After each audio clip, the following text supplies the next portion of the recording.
মনে যেন না লাগে।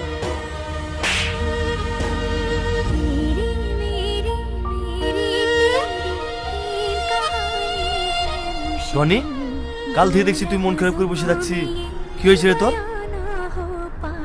কই না তো আব্বা, কিছু হয়নি।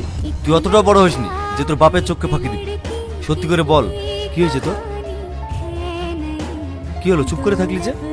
বল।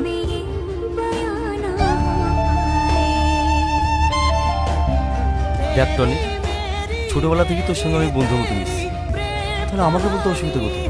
কি হয়েছে আমাকে বল।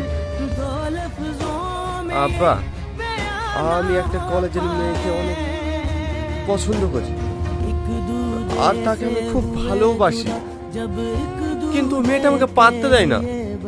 কেন পাত্তা দেয় না আমি সেটা কোনো মতেই বুঝতে পারি না। ও, তাহলে এই ব্যাপার, এটা তো চিন্তা করার কি আছে?